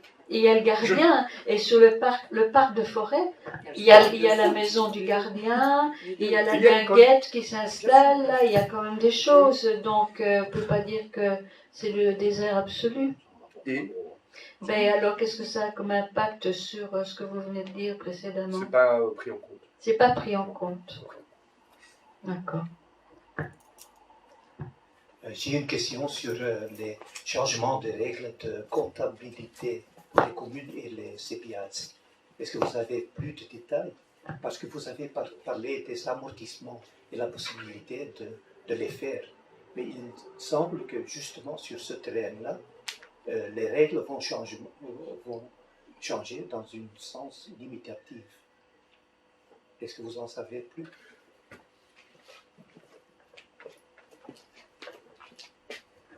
J'ai pas plus de détails que ce que j'en ai dit. Donc l'impact, c'est que un investissement sera considéré comme, sera pris en compte dans l'équilibre budgétaire de l'année, ce qui est dramatique pour les finances du pouvoir public, et que un désinvestissement, donc une commune qui dit je vais vendre un bâtiment ou je vais vendre un terrain. Je ne dis pas que c'est... Mais parce que je veux construire une école, parce que je veux mener une politique sociale, je veux construire un... peu importe. Ça ne marchera plus comme ça. Parce que ça va... Le moment du désinvestissement, comme il y a toujours un temps qui s'écoule entre le moment du désinvestissement et le moment de l'investissement, cet argent, au moment où il rentre dans les caisses, sera repris en déduction de la dette. Et donc ne pourra pas être, pour être réutilisé, il faudra repasser par l'autorité de tutelle qui va devoir dire ah mais votre budget est en déficit. Donc ça a un impact considérable sur la capacité des pouvoirs locaux à mener des politiques dans les deux sens, aussi bien sur leurs investissements que sur la manière de gérer leur propriété. Et donc par rapport à ça, moi le genre d'outils auxquels je pense, ce sont des partenariats public-public. C'est-à-dire, c'est le fait de créer des régies foncières autonomes qui sont des solutions qui fonctionnent bien potentiellement, mais qui peuvent donner... Enfin, il y a intérêt à avoir des gens qui savent de quoi ils parlent et qui soient éthiques, quoi, parce que sinon on est parti pour des aventures qui vont faire la une des journaux, et à juste titre. Forcément, soit des problèmes de gestion, parce que, je veux dire, le premier imbécile venu peut devenir échevin, hein, donc on n'est pas spécialement bon dans ce qu'on... Enfin, on n'est pas spécialement technicien, et donc à partir du moment où on se retrouve avec la responsabilité d'une sorte de mini-société qui a le statut d'une société commerciale, mais avec des capitaux publics qui va gérer ces questions de propriété, je crois que c'est la seule possibilité, mais il y a intérêt à savoir de quoi on parle, donc ça peut partir en live, et c'est fondamentalement, c'est une manière d'accepter que le service public n'existe plus, quoi. C'est ça que ça menace fondamentalement, c'est l'existence et la capacité d'action du service public à mener les politiques. C'était déjà depuis le traité de Maastricht au niveau des régions. La région bruxelloise, par exemple, qui a dû construire la station d'épuration Nord qui coûtait une somme folle. Le jour de l'année de l'emprunt, ils devaient le comptabiliser, donc ça faisait exploser le solde net à financer. Donc il y a une obligation quasiment de passer par des contrats public-privé. Il n'y a pas moyen d'y échapper. Et maintenant, tous les projets d'envergure passent effectivement par des PPP, parce que, sauf si les montants sont importants. Non, parce que si on regarde, il y a eu deux stations d'épuration. Il y a deux stations d'épuration en région bruxelloise. Il y a la station Nord et la station Sud. La station Nord a été construite du temps du ministre Gozouin, par partenariat public-privé. La station Sud a été construite du temps d'Evelyn Uyttenbroek par la SBGE. Ouais. Mais elle était existante avant. Elle a été La améliorée. Où elle a été améliorée, je ne sais plus. En tout cas, il y a eu des investissements qui ont pu être réalisés sans passer par un partenariat public-privé. Ouais. Grâce à une structure intermédiaire publique. Du mode de celle que je décrivais, c'est-à-dire que toutes ces intercommunales, sociétés bruxelloises de gestion des eaux, Vivaqua, Hydropru, etc., ce sont des outils, sur le papier, pourquoi pas. On peut se poser la question de savoir pourquoi il faut passer par là, plutôt que de dire, voilà, c'est une administration qui gère, c'est quand même des spécificités belgo-belges. Et puis après, c'est des structures forcément où il y a des sommes d'argent très importantes qui circulent. Simple question de distribution et de traitement de l'eau, c'est évidemment des montants colossaux. Et quand il y a des montants colossaux qui circulent, il y a forcément risque qu'à un moment il y ait des dérives, quoi. Sur la couverture.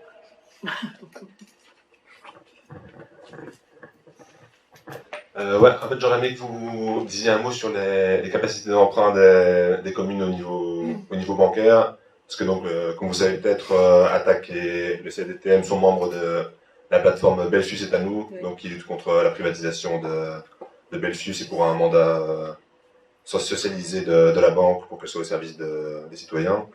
Et donc, je me demandais si vous pouvez dire un mot sur les enjeux du financement au niveau des banques, des communes. Notamment Jean-Claude au niveau de comme tu as vu ça de l'intérieur.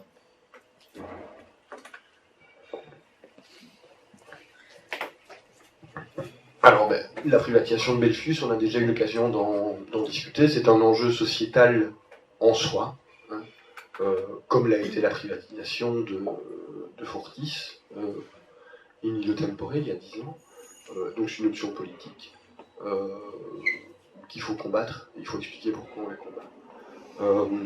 Belfius a ceci de particulier que c'est la banque historique des communes, et donc c'est un rôle de bureau d'études. Ils connaissent bien, ils ont une expertise dans le fait de financer les communes. Je dis pas ça en rigolant, ils peuvent sortir d'une série de données, d'informations, etc. Par rapport à la capacité d'emprunt, lorsqu'une commune veut se financer, il y a donc les programmes du Fonds bruxellois de refinancement et de trésorerie communale, je crois que j'en ai pas oublié, Fonds régional bruxellois, je ne sais plus. Enfin, le machin Virginie vous a parlé. Et sinon, pour le reste, quand on veut construire une école et emprunter pour ça, on fait un appel au marché. On fait un appel au marché pour le financement de la totalité du budget extraordinaire. Et donc ça veut dire que c'est une offre où on dit voilà, on a prévu dans notre budget d'emprunter 9 284 756 € en 2018, et donc remettez-nous vos offres. Pour aller plus loin, je crois qu'il faudra un historien des questions communales. Ce que je veux dire, c'est que il y a eu, alors, beaucoup d'entre vous, ouais, peut-être quand même certains s'en souviennent, au début des années 80 à Liège, qui était au bord de la faillite. Enfin, je ne pense pas que ce soit le terme correct, en tout cas de la cessation de paiement par rapport à son personnel. Il y a eu, je crois qu'Anvers a eu des soucis à un moment, etc. Forêt a eu des soucis, je crois qu'il y a eu, alors c'est sous toute réserve, j'étais pas là. Si je me souviens bien, il y a eu la fermeture, je crois, de l'usine Citroën ou un truc de ce style-là, et donc le bourgmestre de Forêt a réengagé une partie du personnel de l'usine directement dans l'administration communale, ce qui n'a pas eu un impact très positif sur les finances communales, ni sur, d'ailleurs, je crois, le fonctionnement de l'administration communale, mais passons. Bref, ce que je veux dire, c'est qu'il y a eu toute une série de pouvoirs publics qui ont plongé leurs finances dans le rouge. C'est déjà arrivé. Et là où je dis qu'il faudrait un historien de ces questions-là, c'est parce que ma suspicion, mais ce n'est qu'une suspicion, il faudrait l'étayer, c'est que grosso modo, nous sommes nous, échevins, moi encore quelques semaines, nous sommes des toutous bien dressés, c'est-à-dire qu'on a été habitués à faire attention, pas trop emprunter, etc. Forêt n'est pas une commune très endettée. Forêt l'est beaucoup plus maintenant qu'il y a 6 ans, parce que il n'y avait pas de raison, et parce qu'on avait la capacité d'emprunter, et que ça nous permettait de développer des politiques en matière de revitalisation urbaine, en matière d'école, en matière de réaménagement divers, etc. Mais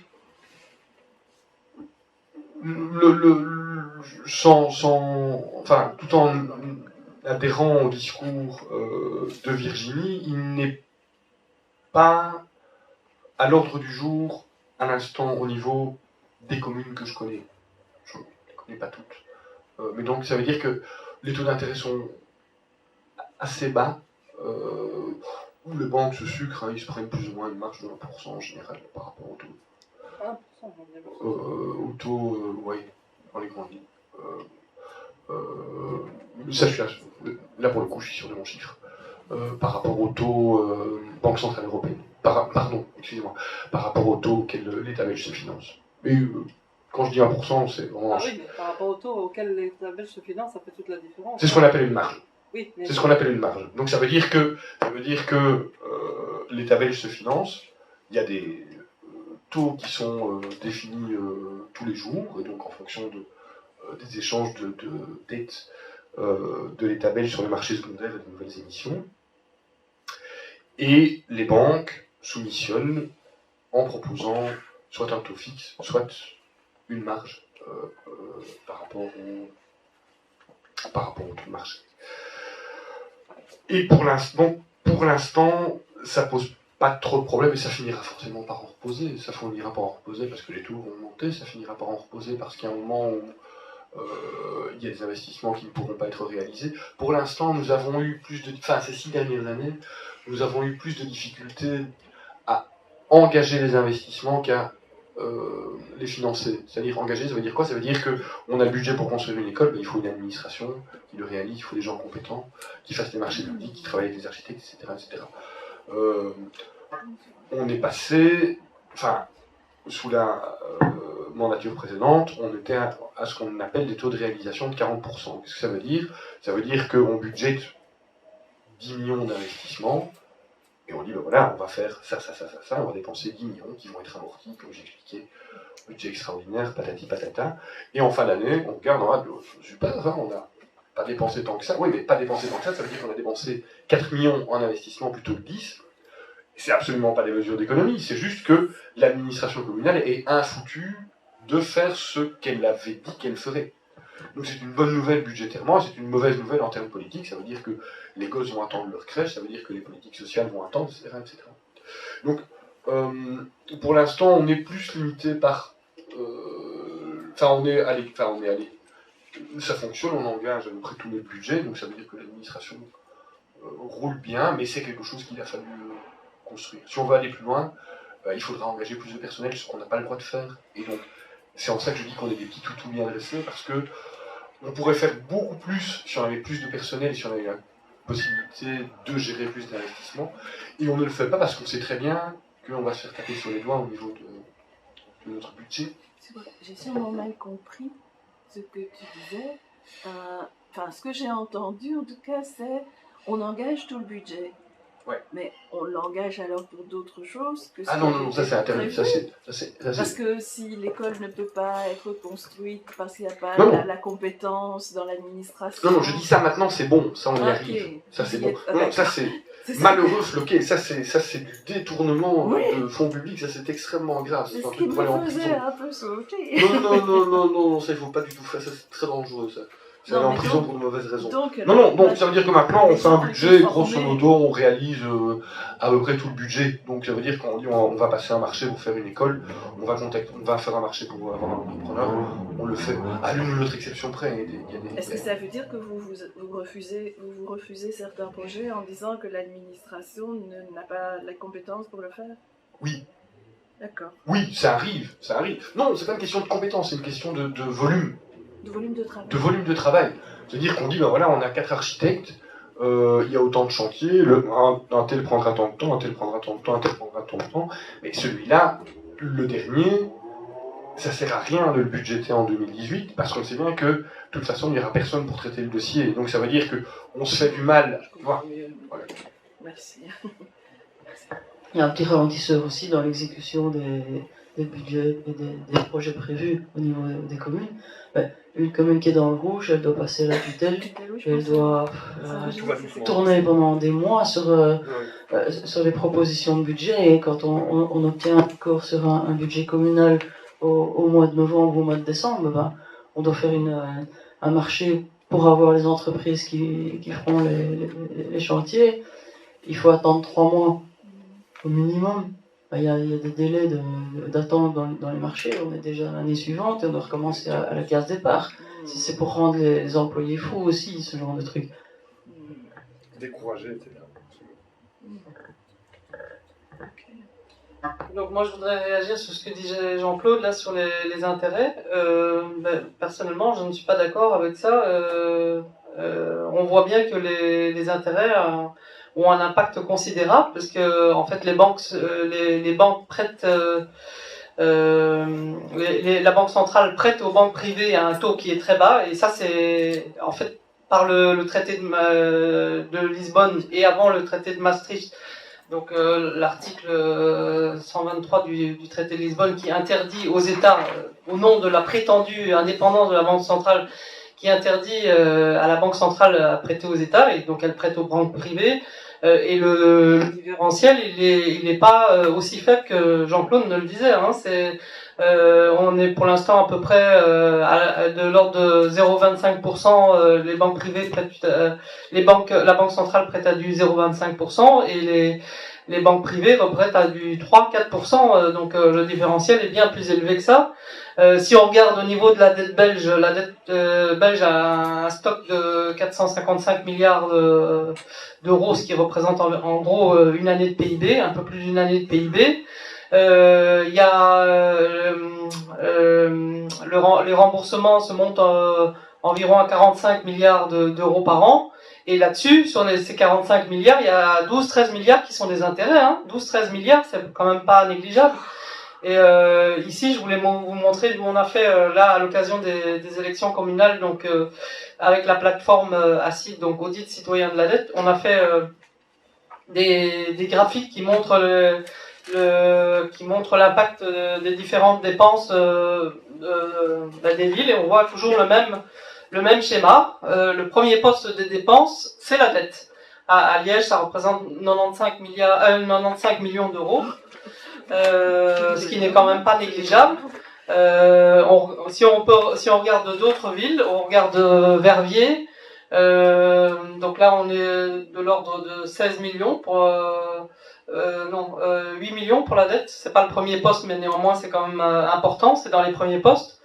Et si on regarde les autres villes, on est aussi, si ce n'est le premier poste, dans les 3 ou 4 premiers postes. À Mons, c'est aussi le deuxième poste après l'administration.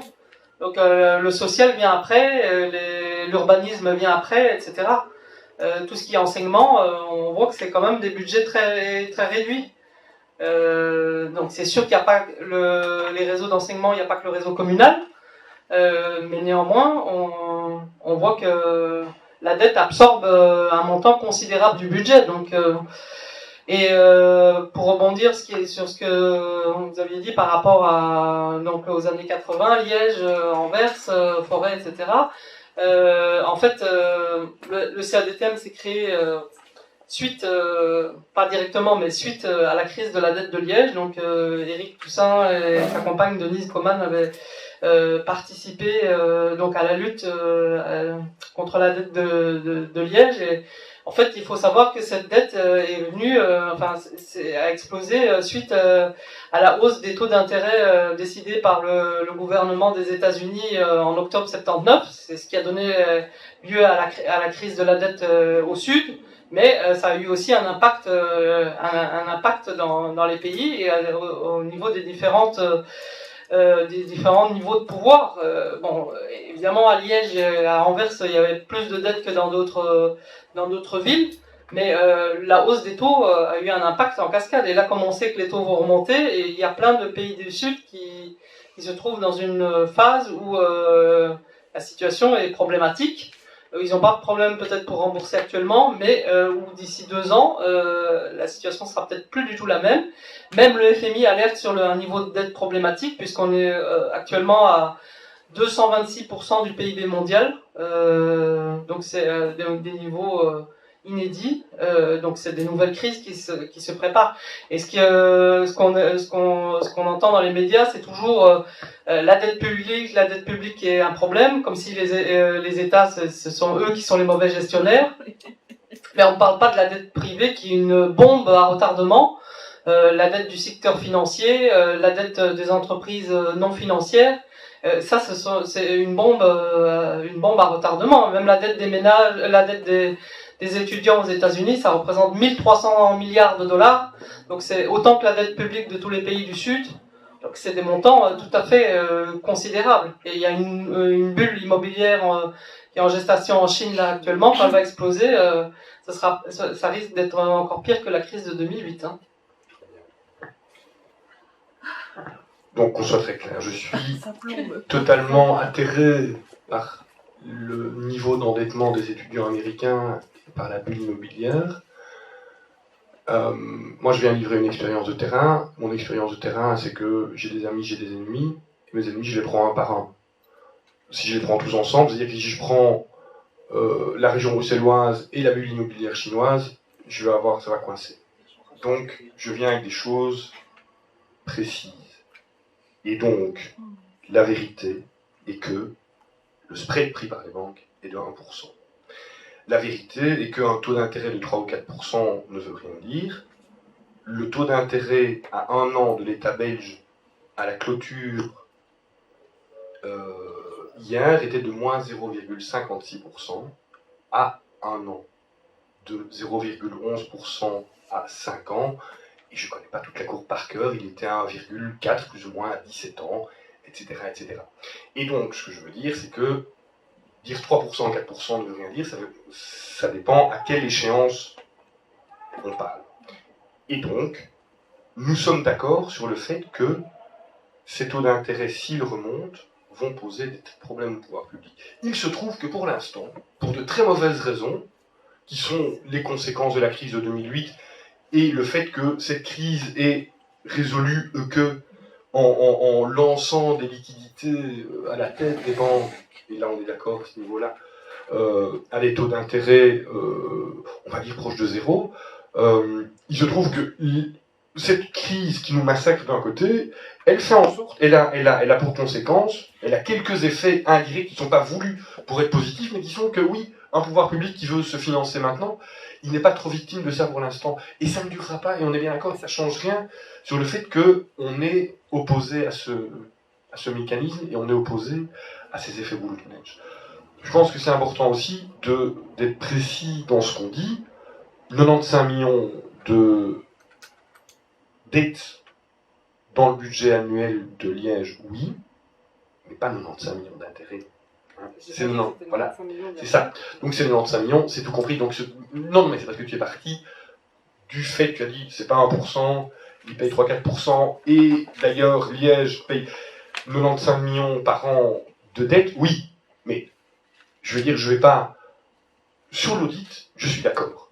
Sur le fait que quand on prend la décision de construire une école qui coûte 10 millions, qu'on va rembourser en 30 ans, et donc ça veut dire qu'on va payer 300 000 euros par an pour cette école, évidemment, je ne peux pas non plus dire on va faire la dette, et puis juste après je dis on va faire un audit, parce que et donc je conteste la validité.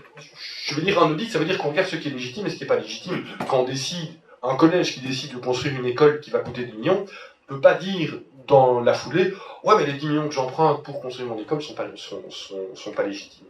226%. Non, mais ce que je veux dire c'est que je reviens à mon idée d'avoir le moins d'ennemis possible et de les serrer. Et donc pour avoir le moins d'ennemis possible, ça veut dire qu'il faut pointer là où ils sont et quand ils se manifestent. Il se trouve que pour l'instant, le taux d'intérêt n'est pas un ennemi, et en fait c'est un ennemi qui roupille, qui va revenir. 226% du PIB mondial, oui. Où est le scandale dans le fait que ce sont les dettes publiques et privées, et donc un taux d'endettement du secteur privé qui est énorme, et où le scandale, il est grosso modo décrit en filigrane de l'article du diplôme dont je parlais. Il y a la dette des entreprises. Alors a priori, on pourrait dire que les entreprises, elles ont aussi le droit d'investir. Oui, mais non, parce qu'en fait, ce qu'elles font les entreprises pour l'instant, en global, c'est qu'elles distribuent des niveaux de dividendes absolument colossaux et empruntent au taux bas, puisque ces taux sont bas, ils sont en moyenne plus bas pour tout le monde et aussi pour les entreprises. Et ils sont bas parce que les banques pleurnichent pour avoir une clientèle solvable et donc feraient n'importe quoi pour faire des crédits à n'importe qui. Et donc le scandale, il est que il y a un transfert direct dans la poche des détenteurs des capitaux, c'est ce qu'on appelle un effet levier, et qui risque de nous répéter à la figure un jour ou l'autre. Voilà.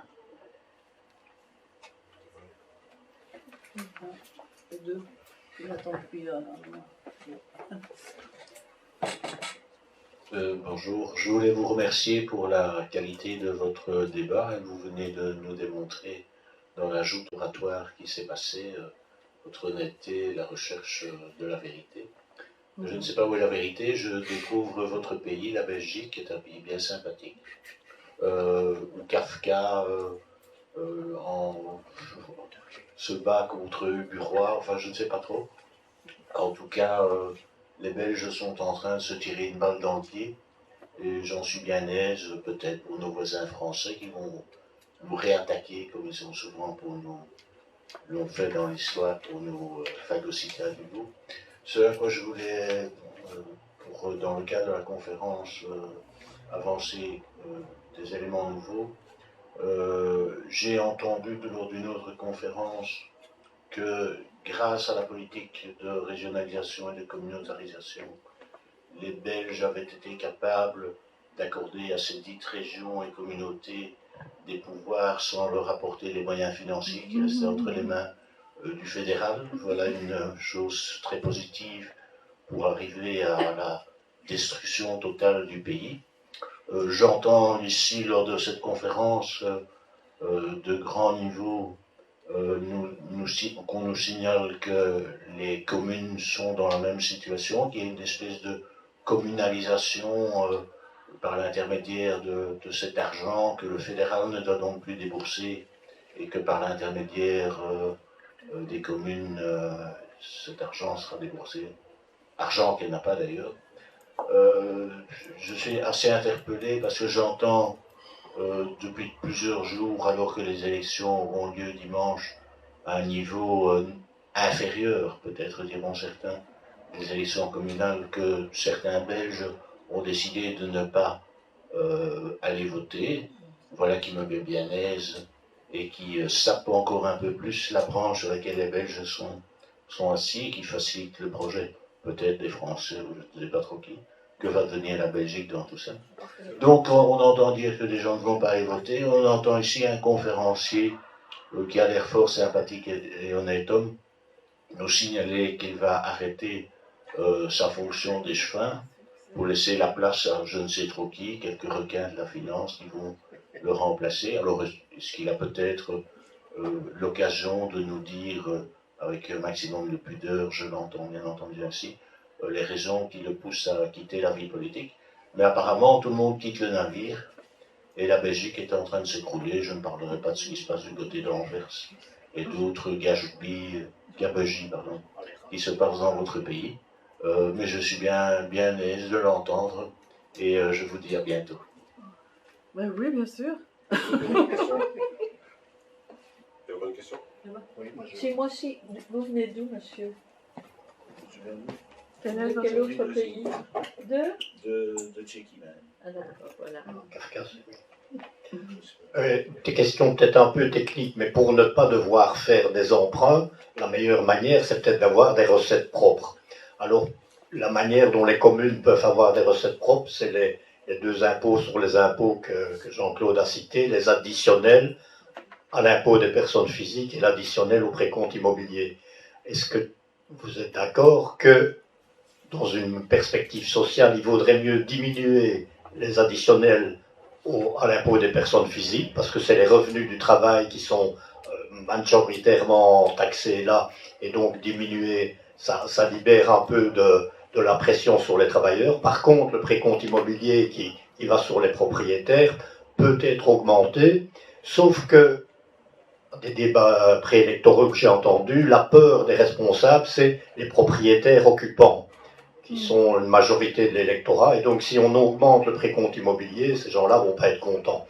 Donc ma question était peut-être un peu technique, mais est-ce qu'il y a moyen de faire un différentiel et de ne pas trop augmenter les précomptes immobiliers sur les propriétaires occupants, par contre de l'augmenter sur les propriétaires bailleurs et de l'augmenter sur les propriétés immobilières, administration, tertiaire, etc. Est-ce qu'il y a moyen là d'avoir une politique un peu ciblée qui permette d'avoir des recettes qui ne pèsent pas trop sur les pauvres travailleurs déjà bien pressurés? Et deuxième petite question, là encore plus technique. Quand j'étais ici conseiller communal à la commune d'Ixelles, notre receveur et son conseiller nous disaient que la trésorerie, ils la plaçaient overnight. Avec le petit peu d'argent qu'ils avaient, comme ils étaient sûrs qu'ils ne devraient pas le prendre la nuit, ils le plaçaient, ils avaient des intérêts au cours d'une nuit. Est-ce que c'est vrai? Est-ce que ça existe? Est-ce que ça rapporte beaucoup? Ça m'étonnerait. Mais...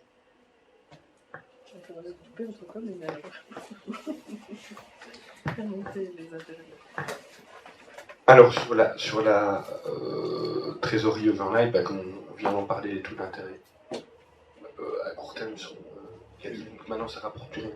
Et je peux te dire qu'à Forêt, on n'a jamais de thunes à placer d'un jour à l'autre. Une des mesures qu'on a prises dans cet exercice d'équilibrage budgétaire en début de mandature, ça a été de toucher à la fiscalité, de se dégager des recettes. Et là, je peux assumer le rôle que j'ai eu à ce niveau-là. C'est-à-dire que j'ai regardé la moyenne de ce qui était payé en région bruxelloise en additionnel à l'immobilier, et j'ai divisé par la totalité de ce qui était payé en immobilier, et j'ai divisé ça par la totalité de ce qui est payé en additionnel aux personnes physiques. Ça faisait un nombre, disons 2, à peu près. Donc 2 fois plus d'additionnel au précompte immobilier qu'aux personnes physiques. À Forêt, on avait le taux moyen d'additionnel à l'impôt des personnes physiques, 7%. Et quand je faisais le calcul en région bruxelloise et quand je le faisais à Forêt, j'avais moins de 2. C'est-à-dire que l'additionnel à l'impôt, je suis désolé d'être technique, l'additionnel à l'impôt des personnes physiques à Forêt est dans la moyenne, mais proportionnellement, ce qui était payé au niveau de l'immobilier était pas dans le même ratio, était un peu moins important par rapport à ce que c'était en région bruxelloise. Donc je suis arrivé en collège en disant, mais écoutez, voilà, chers amis, si nous augmentons l'additionnel au précompte immobilier dans telle proportion, on va arriver à la moyenne régionale, et d'autre part, ça va nous donner un bol d'air au niveau financier. Et à ce moment-là, il y a eu... bon, d'abord, c'était un combat. J'étais à côté d'un échevin des finances que j'aime beaucoup, d'ailleurs, personnellement, qui a toujours dit que lui, vivant, on ne toucherait jamais à la fiscalité. C'est plutôt un socialiste, un social-libéral, très sympa d'un point de vue personnel, mais je veux dire, lui, il apôtre, ça ne va pas. Et donc, bon, il a fallu faire avaler le truc. Mais voilà, à un moment, on disait, les gars, on déconne, quand on est toujours avec des budgets en déficit qui ressemblent à rien, on se bat pour... Et, voilà. Et donc, il y a eu un mouvement qui a consisté à dire, à appliquer ton principe, c'est-à-dire, ok, on va juste symboliquement diminuer les additionnels à l'impôt des personnes physiques, donc sur le revenu du travail. Et je suis très fier d'avoir eu gain de cause dans le fait de m'y opposer. Donc je me suis opposé, j'ai eu gain de cause. Pourquoi ? Parce que quand tu dis, voilà, je diminue mon additionnel à l'impôt sur le revenu de autant, et donc ça fait un budget de 100 000 ou 300 000 ou 1 million d'euros, peu importe, hein, qui est en moins dans les recettes de la commune. Et 14% de cette enveloppe, dégagée en diminuant l'impôt des personnes physiques, allait aux pourcents de revenus les plus élevés. 53% de cette enveloppe allait aux 10% de revenus les plus élevés. Et donc, j'ai dit, c'est super sympa votre symbole, mais votre symbole, il va nous coûter, je sais pas moi, 6 équivalents temps plein, 6 contrats de personnes qu'on pourrait engager pour développer des politiques, pour faire un tas de choses. Et il y a 50% de la population pour qui ça va faire des clopinettes, ça va faire des centimes, quelques euros. Et donc j'ai eu un échevin défi qui me dit ah mais on taxe le capital plutôt que le travail. C'était comment dirais-je, un cheval de Troie qui voulait me vendre à ce niveau-là. Donc, je ne suis pas spécialement pour qu'on augmente les impôts, mais à partir du moment où il faut des moyens, effectivement, il faut dégager des recettes, et je suis tout à fait d'accord avec ça, il faut assumer, et il faut le faire de manière proportionnée. Et pourquoi ça profite plus Parce que c'est un impôt sur l'impôt. Donc quand je dis c'est 7%, ça veut dire on va calculer votre impôt des personnes physiques, et on va dire, je sais pas, imaginons que vous soyez très riche et que vous payiez 100 000 euros d'impôts aux personnes physiques par an, d'impôts, eh bien on va ajouter 7%, 7 000 euros qui vont revenir dans les caisses communales.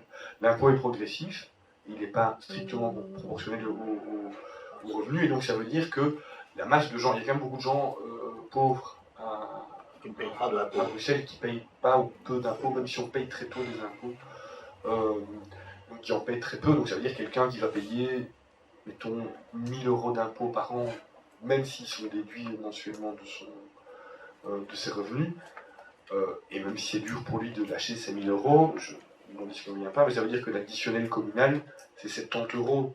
Et donc ça veut dire que si on passe de 7% à 6,8%, ça fait 2 euros sur l'année. Et on est dans ces proportions-là. Alors que pour les gens qui sont dans les pourcentages de revenus les plus élevés, ça fait 200-300 euros. Quoi. Voilà. Et donc oui, là-dessus... Pas trop de concentration. Donc, il est 9h30, je ne sais pas si quelqu'un a une question qui lui brûle encore, mais sinon je propose qu'on arrête là. C'est ok ? Oui. Je vous remercie tous. Merci.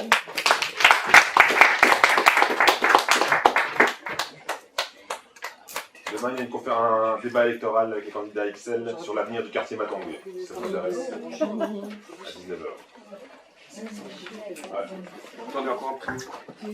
Je peux juste dire un petit mot, c'est qu'on a, au sein de la plateforme Acide, on a réalisé plusieurs mémorandums et brochures. Donc j'ai parlé du mémorandum qu'on a réalisé maintenant à l'occasion des élections communales.